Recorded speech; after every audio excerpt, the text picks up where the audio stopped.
अस्सलामुअलैकुम नाजरीन, programme fact matters के साथ मैं हूं सुजैन जहान खान। पाकिस्तानी सियासत पर बड़ा गहरा असर डालने वाला एक और बड़ा अदालती फैसला बिला आखिर आज सुना दिया गया। रिजर्व सीट्स के मामले पर सुप्रीम कोर्ट ऑफ पाकिस्तान के आईनी बेंच ने फैसला सुनाते हुए नजरसानी दरखास्तें मंजूर कर लीं और पेशावर हाई कोर्ट का फैसला बरकरार रखते हुए पाकिस्तान तहरीक इंसाफ को रिजर्व सीट्स देने का हुक्म कल अदम करार दे दिया।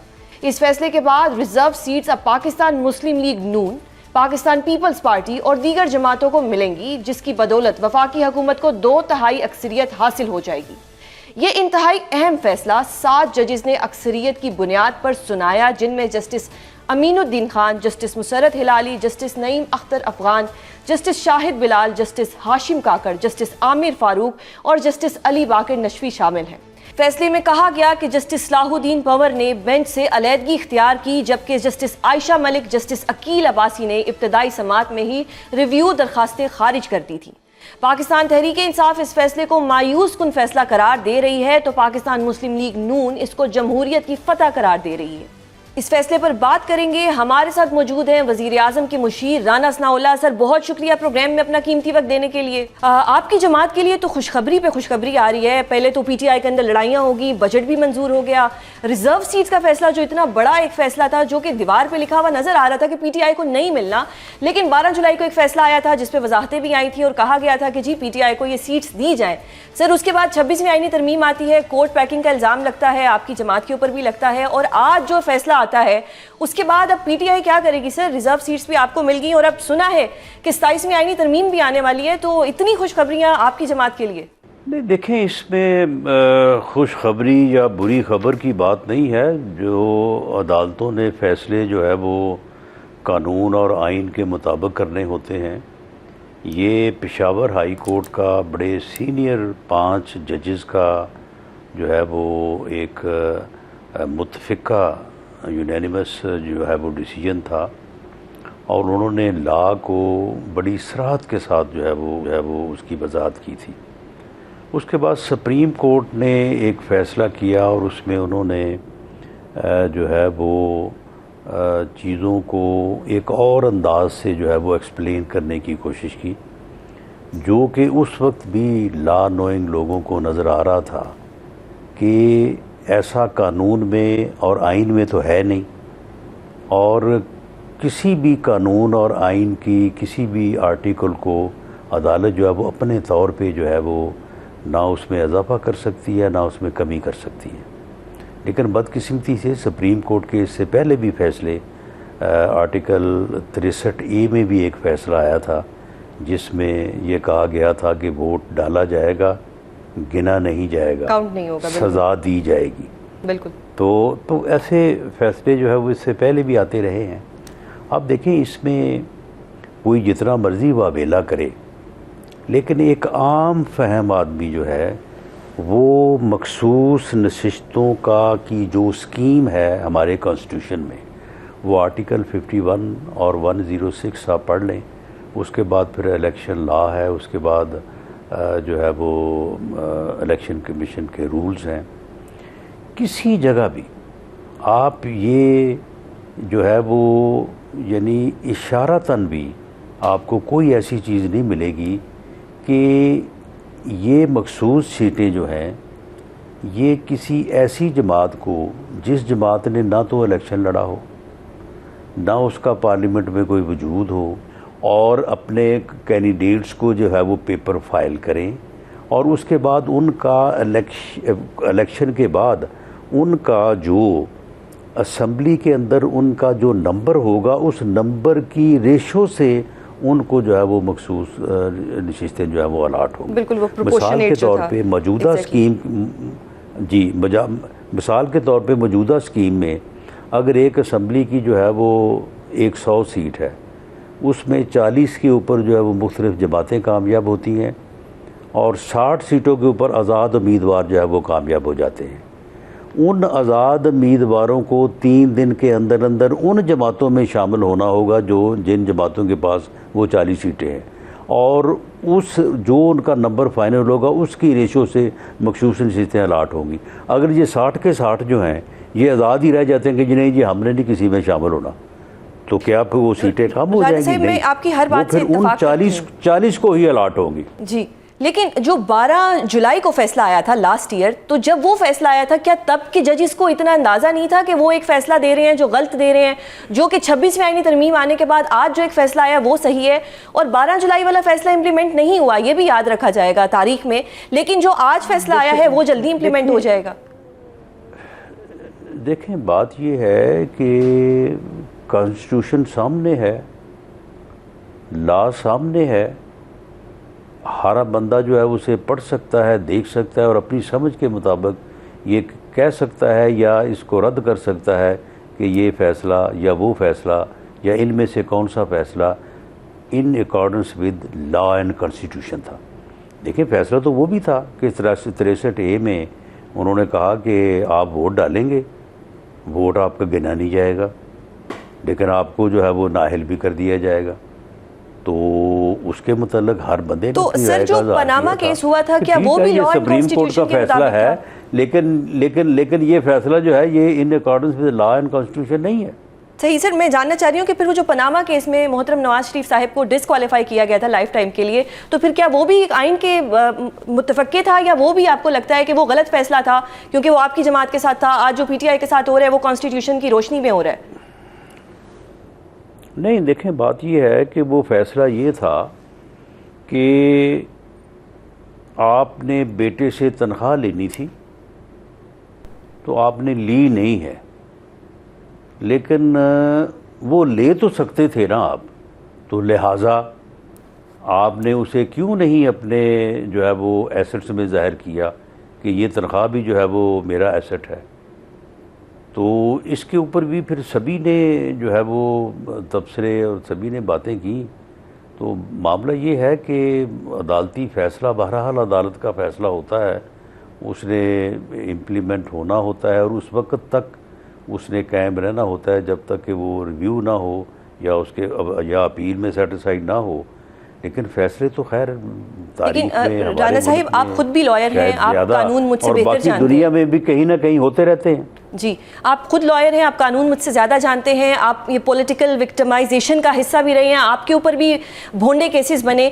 क्या यही होता रहेगा पाकिस्तान में कि जब भी कोई हुकूमत आएगी, वो जो हुकूमत रजीम जा चुकी होगी उस पर केसेस बनेंगे?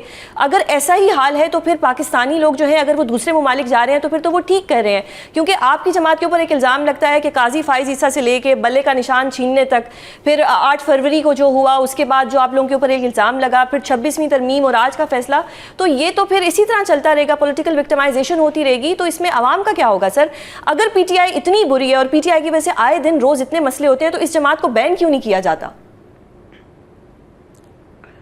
देखें, अवाम जो है उनको जो है वो इन चीज़ों को बगौर जो है वो इनका जायज़ा लेके अपनी राय का इजहार करना चाहिए।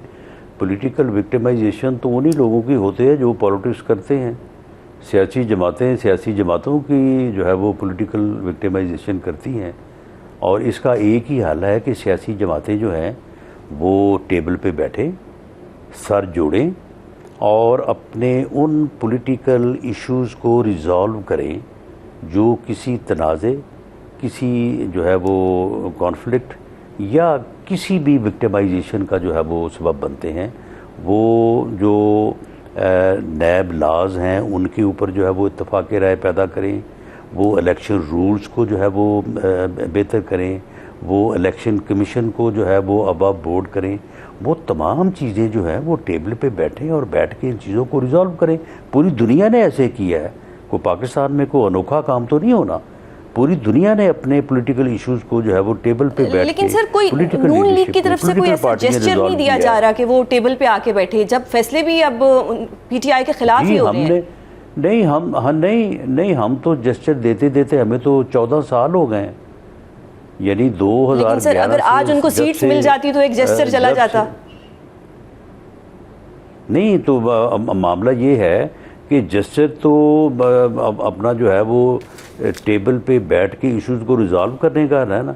ये सीटें लेने से जो है वो जेस्चर कैसे चला जाता?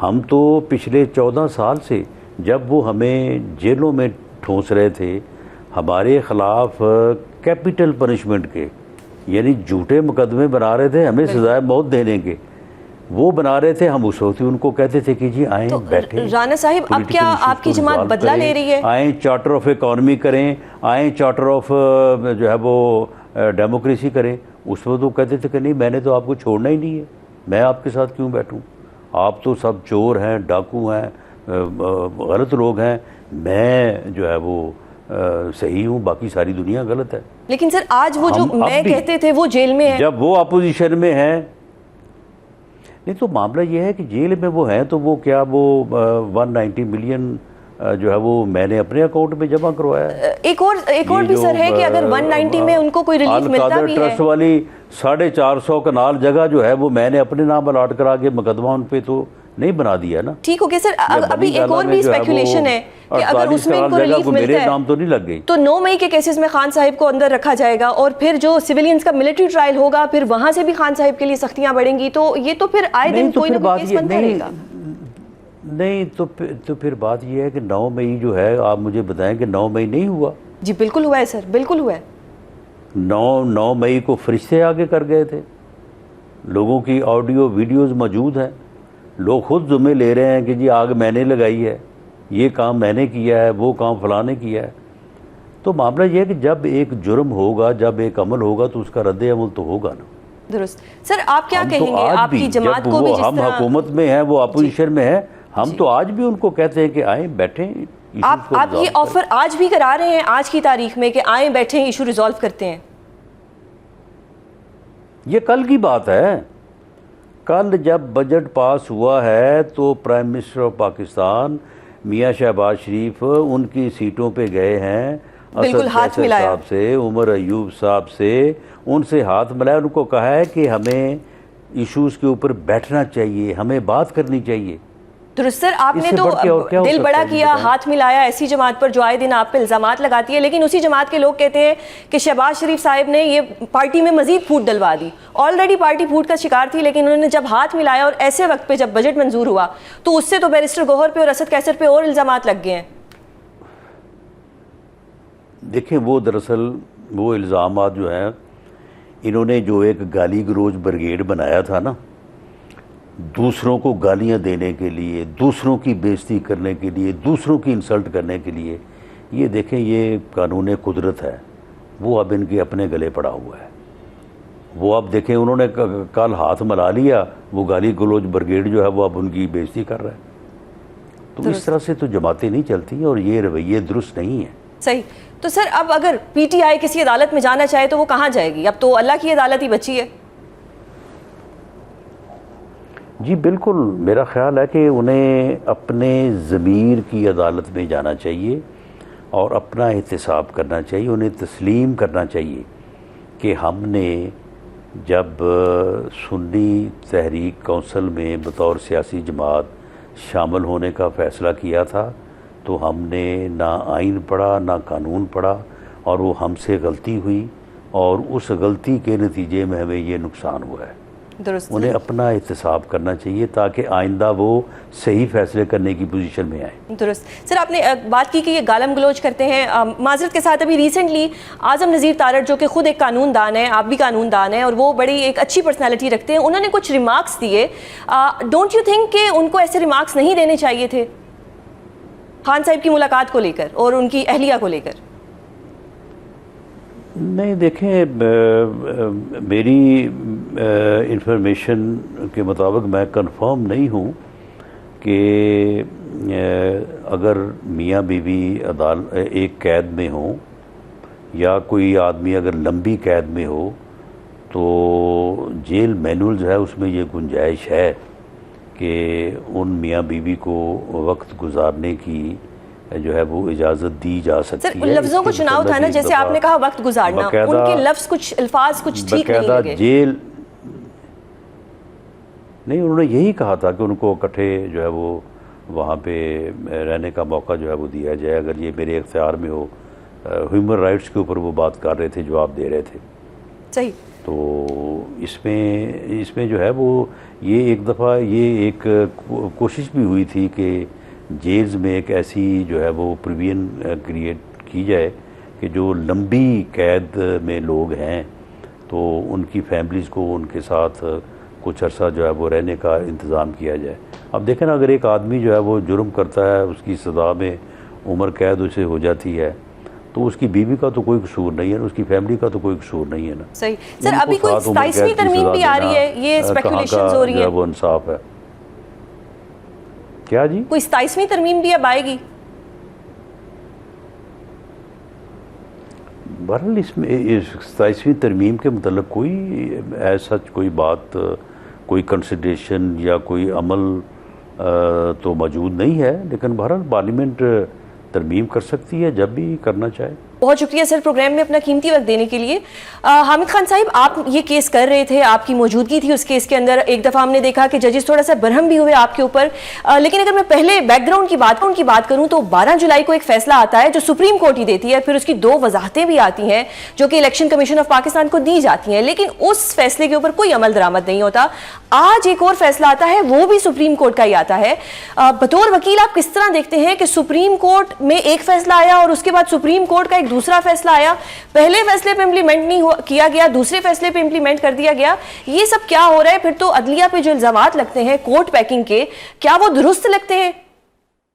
बिल्कुल, इस केस में तो बहुत वाज़ेह है, यही बात मैंने कही कि आपने 10 महीने केस नहीं लगाया 12 जुलाई के बाद, और असल में बात जाहिर इस तरह से हो गई कि आप 26वीं तरमीम का इंतजार किया, फिर जजेस की तादाद बढ़ाई, सुप्रीम कोर्ट के जजेस की जो 17 थी वहां से आपने 25 की, फिर 34 की, और फिर आपने फरवरी और अप्रैल में 7-8 जज नए इसमें रखे, कोर्ट पैकिंग की, और उसके बाद आपने ये केस लगाया जिसमें कि सीनियर जजेस जिन्होंने मेजॉरिटी का फैसला दिया था, जो उनमें ऑथर जज भी थे, उनको बाहर बिठा के जूनियर जजेस को आपने वहां बिठा के फैसला ले रहे हैं, जो मेरे नजदीक बिल्कुल नलिटी इन लॉ है, बिल्कुल गैर आईनी और गैर कानूनी, और हर तरह से जो जूरिस्प्रूडेंस है दुनिया में, रिव्यू जूरिस्प्रूडेंस, उसके खिलाफ है।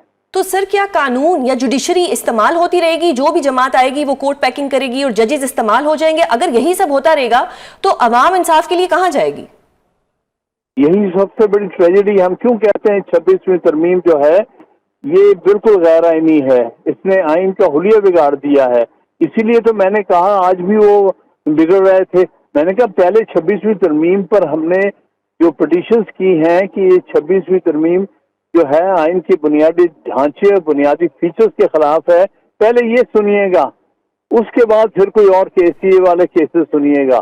लेकिन आप जनवरी में इसको एडमिट करके तो बैठे हुए हैं और उसके बाद उसको लगा नहीं रहे, और ये केसेस अभी से सुने जा रहे हैं। तो सर अगर 26वीं आईनी तरमीम पर फैसला आता है, जो कि जाहिर बात है उनके हक में ही आएगा, लेकिन ऑन द अदर साइड अगर 26वीं आईनी तरमीम के खिलाफ फैसला आ जाता है, तो फिर ये जितने फैसले अब तक हुए हैं इनकी क्या लीगैलिटी रह जाएगी? कलअदम हो जाएंगे। तो सर अगर मैं अब बात करूं पीटीआई की या पीटीआई की मुश्किलात की, तो एक तरफ सिविलियंस का मिलिट्री ट्रायल जो था उस पे फैसला आया, जजेस ट्रांसफर पे फैसला हुकूमत के हक में आया, या जिस तरह से भी वो आया, आज रिजर्व सीट्स का भी ये फैसला हो गया। ये तो फिर खान साहिब के लिए कोई आसानियां नजर नहीं आ रही, और पीटीआई अब खुद भी फूट का शिकार है, डेली कोई ना कोई लड़ाई हो रही होती है, ग्रुप्स बने हुए हैं, तो अब क्या होगा पीटीआई का? देखिए, जहाँ तक पीटीआई अंदर की सिचुएशन, इतनी इसको बड़ा एग्जेजरेट करके दिखाया जाता है, ऐसी कोई फूट नहीं है। इस थोड़ी बहुत बाज़ डिफरेंसेस होते हैं, हर पार्टी के अंदर होते हैं। ये वो लोग, खासतौर पे हुकूमती मीडिया, वो इसको हाईलाइट कर रहा है ताकि ये बताने के लिए कि पीटीआई कमजोर हो गई है, तकसीम हो गई है, ऐसी कोई बात नहीं है। सही सर, तो आप हुकूमती मीडिया को आप इल्जाम दे रहे हैं, लेकिन अगर हम सलमान राजा साहिब की ट्वीट देखें और उस पर शेख फकास अकरम साहिब का फिर रिस्पांस देखें, तो आप तो अवाम को खुद ही क्वेश्चन करने का एक दे रहे हैं, पॉइंट दे रहे हैं कि वो आपके ऊपर बार बार क्वेश्चन उठाएं। अलीमा बीबी कहती हैं माइनस इमरान खान, गंडापुर साहिब आके कह देते हैं कि आई गिव अ डैम। तो अगर इस किस्म के अल्फाज इस्तेमाल होंगे, माइनस इमरान खान की बातें होंगी, तो अवाम तो फिर कंफ्यूज ही हो जाएगी। नहीं, मेरा नहीं ख्याल अवाम को समझ है। ये तो गवर्नमेंट की जो है प्रोपेगेंडा मशीनरी है, इंप्रेशन दे रही है कि गालिबन डिवाइड हो गए। असल में ऐसी कोई बात नहीं है, मामूली डिफरेंसेस इधर उधर होते रहते हैं। अगर किसी एक पार्टी के कारकुन ने या ऑफिस बेयर ने कोई गलत बात कह दी है, तो एक बात वाज़ेह है माइनस इमरान का कुछ नहीं है और ना होगा, ना हो सकता है। सही। तो सर, इसलिए इस किस्म की बात लोगों की खुशफहमी हो सकती है कि इस किस्म की सूरत हाल है, हरगिज नहीं। सही। सर, अब आप क्योंकि एक सीनियर लॉयर हैं, आपका एक हामिद खान ग्रुप बहुत फेमस है, और उसके अलावा अब बतौर वकील आप सदर भी रह चुके हैं सुप्रीम कोर्ट के, क्या वकला कोई तहरीक चलाएंगे कोर्ट पैकिंग के खिलाफ, या आपकी तरफ से कोई, जिस तरह माजी में तहरीकें चलाई गई हैं, इस तरह की कोई तहरीक नजर नहीं आ रही? तहरीक ऑलरेडी चल रही है। देखिए, तहरीक के मुख्तलिफ स्टेजेस होते हैं। हमने 26वीं तरमीम को रिजेक्ट किया है, इसके खिलाफ कन्वेंशन कर रहे हैं, आइंदा भी करेंगे। लिहाजा ये मामला आहिस्ता आहिस्ता बढ़ रहा है। वकला के अंदर बड़ी बेचैनी है, वो अदालती निज़ाम को इस तरह दरम बरम होता तबाह होता नहीं देख पा रहे। 26वीं तरमीम के खिलाफ बड़ी रिजेंटमेंट है। ये मामला सिर्फ वक्त का है।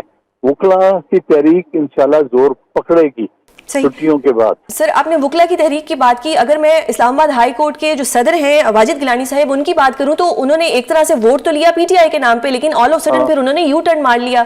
तो वकला की बेचैनी की अगर आप बात कर रहे हैं तो ये कोई बेचैनी नजर तो नहीं आ रही है, तो फिर अपने फायदे नजर आ रहे हैं? नहीं जी, ये तो एक बिक गया, उसकी क्या एग्जाम्पल देनी है सर? भाई, वो वोट दिए, वकला ने वोट दिए, मैंने भी शायद वोट दिया होगा उनको। वकला ने वोट दिए हैं। मैंने उसको कहा था, मेरे सामने उसने कसम खाई थी कि मैं 26वीं तरमीम के खिलाफ काम करूंगा। मेरे ऑफिस में बैठ के कसम खाई थी, लेकिन बाद में वो बेचारा बिक गया। यहाँ बड़े बड़े जज बिक जाते हैं, वो तो बेचारा एक बार एसोसिएशन का सदर ही था। सही। सर, अब पीटीआई के पास क्या ऑप्शन बच गए हैं? मतलब कुछ नजर नहीं आ रहा कि अगर 9 मई के ट्रायल भी मिलिट्री कोर्ट्स में होंगे, जजेस ट्रांसफर वाला केस भी हो गया, वो उस पर भी कोई बात नहीं होगी, रिजर्व सीट्स भी पीटीआई से छिन गई, अगर देखा जाए तो हमारी इस्टेब्लिशमेंट की तारीफ भी हो रही है, तो कोई ऑप्शन बचा तो नहीं है? हुकूमत भी अपना काम सही से कर रही है, बजट भी मंजूर हो गया। नहीं, सही तरह से कुछ नहीं कर रही, लेकिन बात यह है कि इस वक्त जिन हालात से गुजर रहे हैं, इसमें एस्टेब्लिशमेंट डोमिनेंट बनती नजर आ रही है। लेकिन हालात हमेशा एक जैसे नहीं रहते, क्योंकि सबको पता है कि ये ड्रामा क्या हो रहा है, ये मुल्क के साथ क्या ज्यादती हो रही है। आखिरी सवाल करना चाहूंगी, इतने बड़े बड़े वकील हैं पीटीआई के अंदर, और इतने ज्यादा इंटेलेक्चुअल्स जो हैं, ये मिलके भी इमरान खान को बाहर नहीं निकाल पा रहे, तो उसमें इंटेलेक्ट की क्या वजह? जहाँ जुल्म और जबर होता है वो इंटेलेक्ट कुछ कर सकता है। आप तो खुद वकील हैं, कह रहे हैं। सर, मैं इसीलिए जानना चाह रही हूँ कि मैंने आप लोगों को आर्ग्यूमेंट्स करते हुए देखा है, मैंने खोजा साहब को आर्ग्यूमेंट्स करते हुए देखा है, तो फिर आप लोगों की वकालतें इमरान खान के टाइम पे, ठीक है आप वकालत करते हैं, लेकिन फिर क्या होता है, क्या जजेस नहीं समझ पाते आपका पॉइंट? जजेस समझ नहीं पाते, किसी दबाव के तहत वो रिलीफ नहीं दे पा रहे। बहुत शुक्रिया। पाकिस्तान की तारीख में पहली दफा नहीं हो रहा। एग्जैक्टली, पहले भी हो चुका है, पहले होता रहा। तो सर फिर क्या होगा? अब कोई सीजन 2 आएगा अगर पीटीआई कभी आ जाती है, तो फिर क्या पीटीआई आके बदला लेगी और ये अदला बदला चलता रहेगा? नहीं, बदला नहीं। मकसद कहने का आइन को अपनी असली शक्ल में लाना सबसे जरूरी है। हमें ज्वाइन किया है हसनात मलिक साहिब ने और तैयब बलोच साहिब ने, सीनियर कोर्ट रिपोर्टर्स हैं। इनसे जानते हैं कि जो रिजर्व सीट का फैसला आना था, जो कि 12 जून को आ गया था, लेकिन फिर उसके ऊपर दोबारा से आईनी बेंच बना, कॉन्स्टिट्यूशन में अमेंडमेंट हुई, और जो एक नया सुप्रीम कोर्ट बना, या जिसको मैं कहूँ कि एक नया बेंच बना, या जो भी आईनी बेंच बन गया, सुप्रीम कोर्ट में एक और सुप्रीम कोर्ट बन गया, तो आज उसका एक फैसला आ गया जिस पे फौरन अमल दरामद हो जाएगा, जबकि 12 जुलाई के फैसले पे उस तरह से अमल दरामद नहीं हुआ। तो इस पे बात करते हैं। सबसे पहले तो मैं तैयब बलोच साहिब, आपकी परमिशन से हसनात साहिब से क्वेश्चन करना चाहूंगी। हसनात साहिब, किस तरह से देखते हैं ये रिजर्व सीट्स का फैसला दीवार पे लिखा हुआ नजर आ रहा था, और जो फैसला आना था वो आ गया, अब कानून की बालादस्ती कहाँ गई और अब अदलिया किस तरह से अवाम को फेस करेगी? देखिए जी, अदलिया तो कह रही है कि हम आइन को जो है वो फॉलो करेंगे, और आइन वो है जिसकी लिए 26वीं तरमीम की राह हमवार इसी अदलिया ने की। 63A का फैसला उस टाइम रिवर्स किया जब 63 आइनी तरमीम की जरूरत थी। टाइमिंग आप देख लें, जिस तरह का बेंच बना, आथर जज को शामिल वजह से नहीं हुई है, या जो भी वो बेंच से जो मसला बना। फिर उसके बाद आप देखें जो काजी फैसल ने 3 जो है वो पीटीआई के लामेकर, उनको डी सीट करवाया कि जी इलेक्शन कमीशन रिकाउंटिंग करे, नून लीग के मैंने बनवाए। फिर उन्होंने पूरा पारा दिया 26वीं तरमीम के लिए। 26वीं तरमीम आई, उस तरमीम के साथ जो आईनी बेंच बना, इसकी जो लेजिटिमेसी, इसकी जो लीगलिटी है, वो अंडर क्वेश्चन है कि क्या ये आईनी जो बेंच है जो जिसकी तख्लीक हुकूमत ने की है, हुकूमत की मेजर, और ये क्या इंडिपेंडेंस ऑफ जुडिशरी को वायलेट तो करता है या नहीं, ये बड़ा सीरियस सवाल है। लेकिन बजाय इसके कि इसको एग्जामिन किया जाता, आईनी बेंच ने वो सारे फैसले अभी किए हैं जो मौजूदा निज़ाम या मौजूदा हुकूमत के लिए ज़रूरी हैं। एक फैसला उन्होंने सिविलियन का फौजी अदालतों में ट्रायल अलाउ किया, दूसरा उन्होंने इस्लामाबाद हाई कोर्ट के जजेस की ट्रांसफर इंडोर्स की, तीसरा जो है आज का फैसला है। आज का जो फैसला है वो बड़ा अनप्रेसिडेंटेड इस वजह से है कि जो पाकिस्तान की सुप्रीम कोर्ट की जूरिस्प्रूडेंस है उसमें यह है कि मिलिट्री जो रिव्यू में सेम यानी वो जजेस बैठेंगे, लेकिन जो है वो उन जजेस को शामिल नहीं किया गया। जब फौजी अदालतों में सिविलियन ट्रायल के लिए जज की जरूरत थी तो जुडिशल कमीशन के इजलास के लिए कहा गया कि जी हमें एक जज की जरूरत है। यहाँ सीनियर जजेस जो ओरिजिनल बेंच के हिस्सा थे उनको लिए क्यों नहीं जुडिशल कमीशन को कहा गया। तो बाजार ये लग रहा है कि आईनी बेंच जो है वो आज के फैसले के बाद जो इसकी इम्प्लीकेशन बढ़ी हुई है वो ये है कि आसानी से हुकूमत के पास 2/3 आ गई है और 2/3 के बाद 78 सीटें टोटल तकरीबन आज के फैसले के बाद दोबारा तकसीम हो जाएंगी नून पीपल्स पार्टी और रूलिंग पार्टीज में, और उनके पास इजीली वो 2/3 से जो वो अमेंडमेंट कर सकेंगे। अब जो है वो आईनी बेंच की तख्लीक पार्लियामेंट करती है, पार्लियामेंट को 2/3 अदलिया दिलवाती है। तो इस तरह ये गिव एंड टेक कहें या जो भी कहें, ये बड़ा अफसोसनाक सिलसिला है जो चल रहा है। और मेरा ख्याल है कि जो विल ऑफ द पीपल है उसकी डिफीट हुई है। और जो है ये जो आइन की बात कर रहे हैं तो आइन का एक स्ट्रक्चर होता है, ढांचा होता है। और उस आइन पे तैयब बलोच साहिब का भी मौक़िफ़ लेती हूँ सर। ईसीपी को पहले एक सुप्रीम कोर्ट कहता है कि जी आप इम्प्लीमेंट कराएं, फिर 14 सितंबर को एक वजाहत आती है, वो शायद उन्हें समझ नहीं आती, फिर 18 अक्टूबर को एक वजाहत आ जाती है, वो भी उन्हें समझ नहीं आती, फैसला इम्प्लीमेंट नहीं होता। 12 जुलाई से लेके फिर 18 अक्टूबर तक की बात हो, फिर हमारे पास 26वीं आईनी तरमीम भी आ जाती है, कॉन्स्टिट्यूशनल बेंच भी बन जाता है, आज एक नया फैसला भी आ जाता है। अदलिया पे सवालात तो उठेंगे, आप किस तरह से देखते हैं इसको? देखें, बेसिकली जो कुछ हो रहा है तो मैं ये समझता हूँ कि ये रीसेट हो रहा है। हमारा जुडिशरी जो है ये रीसेट पे लगा हुआ है, तो इसी वजह से बहुत सारी चीज़ें ऐसी होती हैं जो लोगों को पसंद नहीं है लेकिन हो रही होती हैं सिस्टम के साथ साथ। सबसे अहम चीज़ अगर आप देखें कि ये रीसेट पे जुडिशरी को लगाया ही क्यों।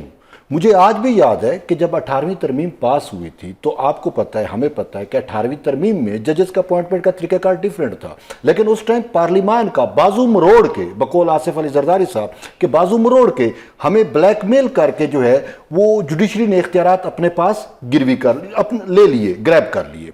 फिर उसके बाद आपने देखा, आप खुद सुप्रीम कोर्ट का हिस्सा रही हैं, आपके सामने सारी चीज़ें चलती हैं, आपने देखा कि जजेस का एलीट क्लब बन गया। मेरे लिए इससे बड़ी शर्मिंदगी की बात क्या होगी कि एक जज है, उसका डोमिसाइल लाहौर का है या पंजाब का है। मैं सूबाई बात नहीं कर रहा, मैं तसब की बात नहीं कर रहा, मैं एक फैक्चुअल बात कर रहा हूँ। लेकिन वो सिंध से जज अपॉइंट हो जाता है और सिंध हाई कोर्ट का जज लगता है और फिर सिंध के कोटे के ऊपर जो है वो सुप्रीम कोर्ट में पहुंचता है और मुस्तकबिल में चीफ जस्टिस तक के भी।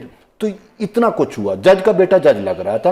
तो यूं जो पार्लियामान से इख्तियारात खींचे थे और 20-25 साल लगे, जब 18वीं तरमीम आई और अब जब 26वीं तरमीम आई, तो ये पार्लियामान सोच विचार पे मजबूर होती रही। आपके वकला ने ही प्रोटेस्ट किए कि जजेस का लीड क्लब है, जुडिशरी को रिसेट किया जाए, पार्लियामानी कमेटी को अपना रोल अदा करना चाहिए, जजेस की अपॉइंटमेंट दुरुस्त तरीके से होनी चाहिए, और ये सारी चीजें थी।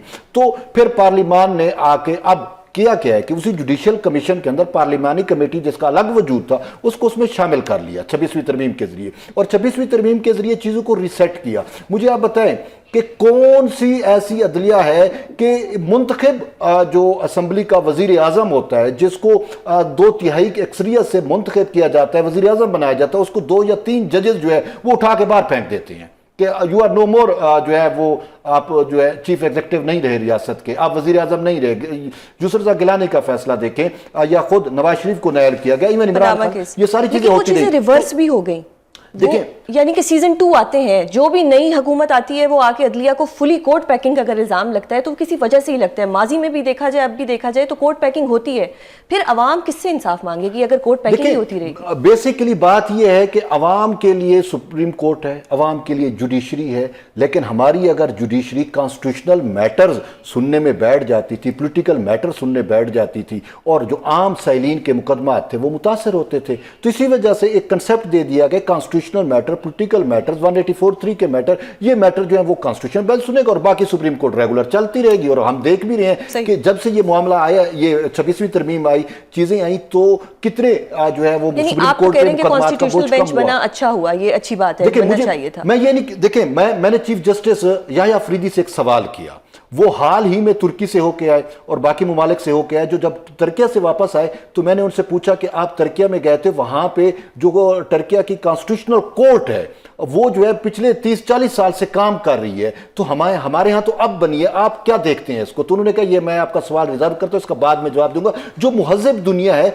वहां पे कॉन्स्टिट्यूशनल कोर्ट 20 सालों से, 30 सालों से, 40 सालों से पहले ही ऑलरेडी ऑन वर्क है। मतलब अब कॉन्स्टिट्यूशनल बेंच, ठीक है हसनात सर, तैयब साहब ने कहा कि कॉन्स्टिट्यूशनल बेंच होना चाहिए और होना भी चाहिए, इसमें कोई गलत बात नहीं है, लेकिन क्या कॉन्स्टिट्यूशनल बेंच को, क्या कॉन्स्टिट्यूशनल बेंच पे जो इल्जाम लगते हैं कोर्ट पैकिंग के, और अभी अगर कॉन्स्टिट्यूशनल बेंच की लीगैलिटी क्या है, अगर इस पे बात की जाए तो आप क्या कहेंगे कि कॉन्स्टिट्यूशनल बेंच होना चाहिए, नहीं होना चाहिए? और एक और सवाल मैं आपसे जानना चाहूंगी कि पीटीआई अब किसकी अदालत में जाएगी? अगर सुप्रीम कोर्ट से भी ये फैसला एक बार आने के बाद दोबारा आ गया तो अब कौन सी अदालत बची है पीटीआई के पास?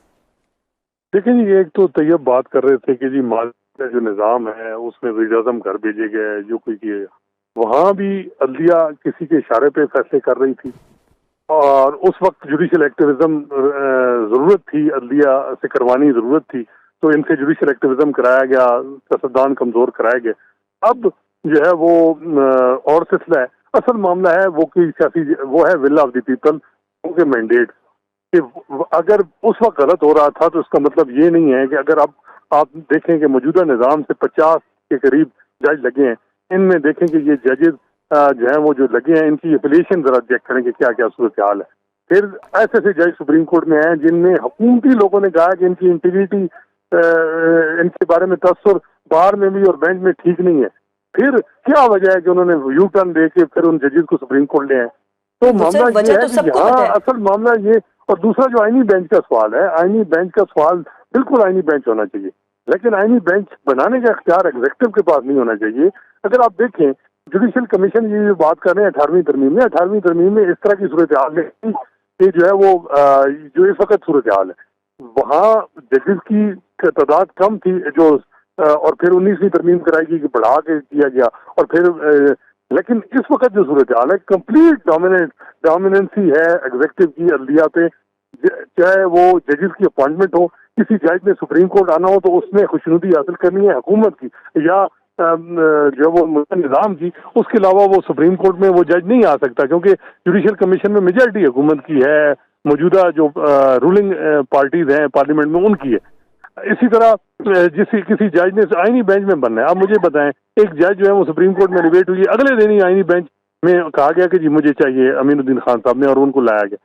तो वो चीजें तसव्वुर बनता ये है कि लाइक माइंडेड जजेस का ये और हुकूमत का ये कोई गठजोड़ है, और जो इंडिपेंडेंट जज हैं, जो डिसेंटिंग वॉइसेस हैं, उनको डेलिबरेटली साइड पे किए गए। अब कुछ जज हैं जो डिसेंटिंग नहीं है, डिसेंटिंग भी है, वो आईनी बेंच का हिस्सा है, लेकिन आप देखें सुपर टैक्स का मामला है, उसमें टैक्स में समझने वाली जो जज हैं जो आयशा मलिक, उनको बेंच में शामिल नहीं किया गया। और ऐसे जो जिनकी ज्यादा गिरफ्त, और जिन जजेस ने जो केस सुन रहे हैं टैक्स वाला, उनका कोई पीछे बैकग्राउंड नहीं है टैक्स का।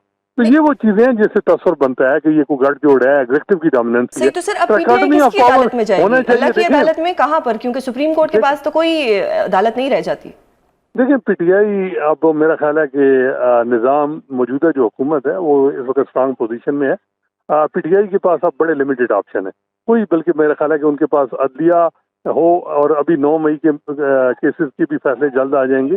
और ये वो सारी चीजें हैं, देखें नून लीग के खिलाफ भी आए, पीपल्स पार्टी के खिलाफ भी फैसले आए, ज़ेर ताब रहे। अब वो मेरा ख्याल है कि मौजूदा निज़ाम के बेनिफिशियरी, ये 4-5 साल बाद चीजें चेंज होती रहती हैं। आपका पॉइंट आ गया तैयब सर से पूछते हैं। तैयब सर ये क्या इशू चलता रहता है कि यानी जो भी हुकूमत होती है उसके फैसले उसके हक में आते हैं, जो पिछली हुकूमत होती है उसके लिए बड़ा मसला बन जाता है। अभी अगर पीटीआई की बात की जाए तो रिजर्व सीट्स इनसे ले ली, सिविलियंस का जो मिलिट्री कोर्ट में ट्रायल होना था वो इनके उसमें आ गया, जजेस ट्रांसफर जो था जो कि एक इल्ज़ाम लगता था कि जी ये किसी खास जमात के लिए किया गया है, वो भी हुकूमत की फेवर में आ गया। तो अगर इसी तरह कोर्ट पैकिंग चलती रहेगी, आवाम का तो एक तरह से वो जो एक भरोसा है वो तो उठ जाएगा।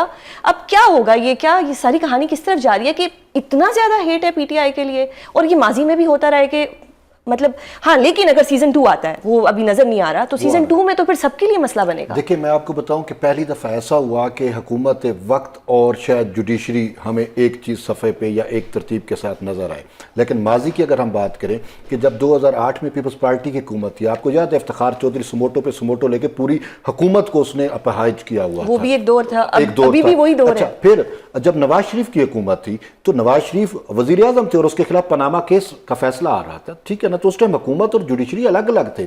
लेकिन अब जब ये 26वीं तरमीम आई, चीज़ें आई, तो अब हमें एक तासुर जो है वो पैदा हुआ कि हुकूमत और जो है वो जुडिशरी शायद एक पेज पे आ गए हैं, किसी हद तक जो है वो मान भी लें अगर एक हद तक है। लेकिन जो आपने बात की कि सीज़न 2, तो सीज़न 2 का तो मुझे आइडिया नहीं है, लेकिन मैं आपको एक खबर देने जा रहा हूं और ख़बर ये है कि अब जैसे कि आपको पता है कि इस फैसले के बाद हुक्मरान इत्तेहाद के पास 2/3 अक्सरियत आ चुकी है, तो अब 27वीं तरमीम भी जो है वो आएगी। और 27वीं तरमीम में क्या होगा कि ऑलरेडी कॉन्स्टिट्यूशनल बेंच बना है, तो अब यह होगा कि 27वीं तरमीम में जो पाकिस्तान पीपल्स पार्टी के चेयरमैन बिलावल भुट्टो जरदारी का मुतालबा था कि फुल फ्लेज कॉन्स्टिट्यूशनल कोर्ट कायम होनी चाहिए, जो बाकी मुमालिक में जैसे काम कर रही है, तो हो सकता है कि फुल फ्लेज कॉन्स्टिट्यूशनल कोर्ट कायम हो और उसमें जजेस की जो रिटायरमेंट की उम्र है वो भी शायद बढ़ाई जाए, 70 साल तक की जाए।